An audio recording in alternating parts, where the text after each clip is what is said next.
My stepdad told my mom he was glad he got another woman pregnant. Glad. He said it like it was a promotion, like betraying her, humiliating her, and blowing up our family was some kind of upgrade. And that was the moment my brother, sister, and I decided we weren't just going to let him walk away. By the time we were done, he had no job, no house, no freedom, and eventually no one left who wanted him.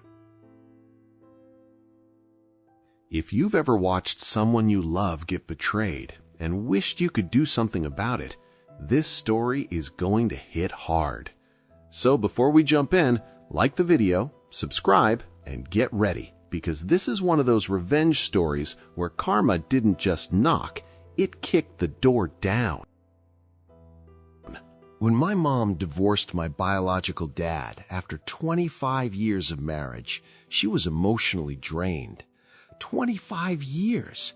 That's not just a relationship, that's a lifetime.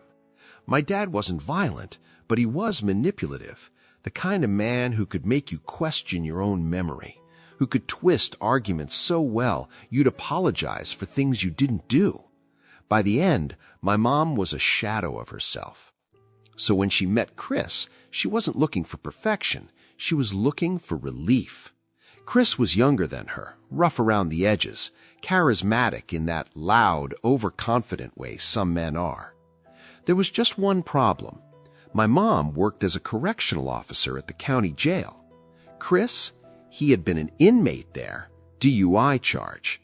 That should have been the first red flag, but grief makes you ignore red flags. It paints them beige, makes them look normal. And to be fair, at first, he wasn't awful. We moved in together, me, my brother, my sister, Mom, and Chris. He bonded with me over video games. We'd sit in the living room, controllers in hand, yelling at the TV like teenagers. For a while, things felt stable. Then, 2017 happened. Chris had probation check-ins because of the DUI, just routine courthouse visits. One day, he left like normal. He never came back. Hours passed, then night, then panic. Finally, the phone rang. He was calling from Texas. Apparently, when he showed up at the courthouse, the FBI was waiting. Jumped him. Turns out his family back in Texas was involved in gang and drug activity. He had once been in a vehicle during a drug handoff. That was enough to implicate him. So now he was facing federal charges. My mom was shattered. I remember her sitting at the kitchen table, staring at nothing, hands wrapped around a mug of coffee that had gone cold hours ago. She had already survived one broken marriage. Now this. Chris cut a deal, agreed to testify against his own family in exchange for a shorter sentence. He'd stay out until trial. It was messy, ugly, stressful. But somehow they planned to get married after it was all over. Looking back, I think my mom just didn't want another failure. She wanted something to work. After Texas, Chris changed. Or maybe he stopped pretending. The drinking started small. A few beers after work. Then more. Then half a 24-pack a day. You could hear it in the way he opened cans. Aggressive, sharp metallic cracks echoing through the house. He became a mean drunk. Not physical, but sharp-tongued, cutting. He'd start fights over nothing. "Why are the lights on? Why is dinner late? Why are you looking at me like that?" And my mom, she defended him. "He's stressed. It's the trial. He's just overwhelmed." I'd watch her say those words, and I could see she didn't even believe them anymore. But she was tired of fighting, tired of starting over, until the night she finally snapped. He stumbled through the door, reeking of beer. My mom stood in the hallway, arms crossed. "Have you been drinking?" He didn't even deny it. That silence said everything. She told him to leave. No screaming, no drama, just quiet steel in her voice. Get out. He went to stay with a friend. The next morning, Mom asked us to gather his essentials so he wouldn't have to come back inside. That's when there was a knock at the door. I opened it. Betty. I knew her from high school. She worked with Chris at Dairy Queen. He was the store manager. She looked nervous, pale. "I need to talk to your mom." We sat Mom down. Betty made her promise not to reveal where the information came from. Then she told us. Chris had been cheating with a woman named Darla. Not just flirting, full-blown sexual encounters. At work, in storage rooms, in the office. Betty had caught them. Chris had threatened to fire her if she ever told. And then she dropped the final bomb. Darla was pregnant. The air in the room changed. I swear it felt heavier. My mom didn't cry at first. She just stared, like her brain was buffering. Then she stood up. Get all of his things. Every single thing. We didn't pack neatly. We didn't fold. We grabbed everything he owned and threw it into the alley behind the house. Clothes, shoes, game consoles, furniture, trash bags ripping open on pavement. It felt good. Not chaotic, just necessary. Mom called him. He admitted it. And then, the part I will never forget, he said he was happy Darla was pregnant, because now he'd finally have a child of his own. As if we didn't exist. As if the past years meant nothing. He didn't apologize, didn't beg, didn't show remorse. He was proud. That's when something shifted in me. Not rage, clarity. Mom wanted to move on. We didn't.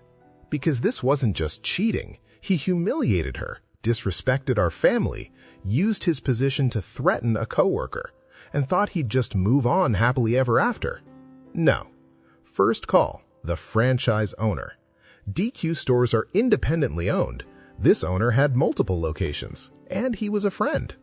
We told him everything. The sexual acts at work, the threats, the pregnancy. The owner was furious. Chris lost his job immediately, barred from every location the owner controlled. And the best part, Betty got promoted to store manager. She ran that place clean. That was just step one.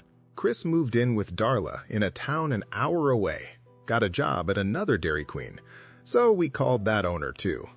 It took longer, no current misconduct, but reputations follow you. Eventually, he lost that job too. Now he had no stable income, no house of his own, just a pregnant girlfriend and consequences catching up. But he still wasn't done. He started driving around our neighborhood, slow passes, lingering, watching. My mom pretended not to notice, but I saw her checking the windows.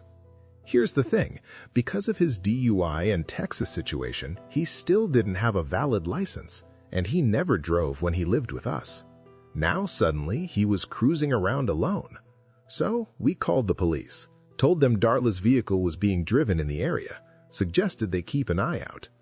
Weeks later, they pulled him over, driving without a license and intoxicated, again. He was sent back to jail. But it got worse. Police searched the home he was staying in, found guns. He was a felon. He legally couldn't be near firearms. More charges, more time.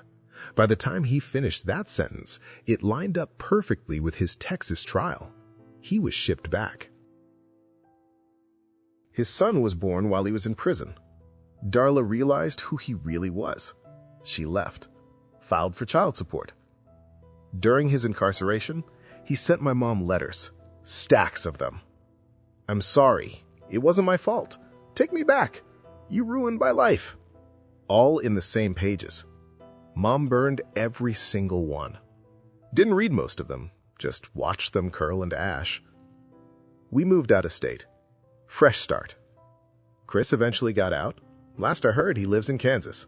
Struggling, fighting child support, alone. Meanwhile, Mom found someone new, a man who treats her with respect, who doesn't drink himself into cruelty, who doesn't cheat. My brother and sister moved on. And I still live with Mom, helping renovate the house we bought together. It's peaceful, quiet, stable. Everything Chris couldn't give her.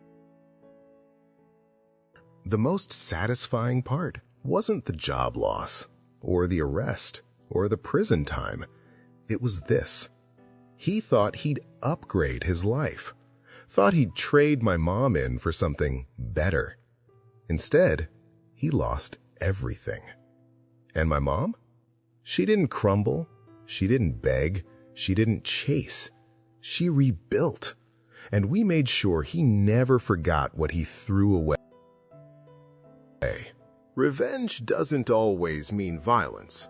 Sometimes it means exposure, consequences, and refusing to let someone rewrite the story as if they were the victim.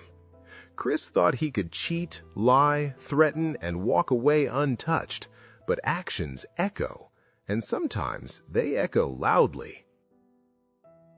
If this story hit you, if you've ever watched someone betray your family and wished you could do something about it, drop a comment below. What would you have done? And if you love revenge stories where karma actually shows up, hit like, subscribe, and turn on notifications. Because around here, we don't just tell stories, we serve justice. See you in the next one.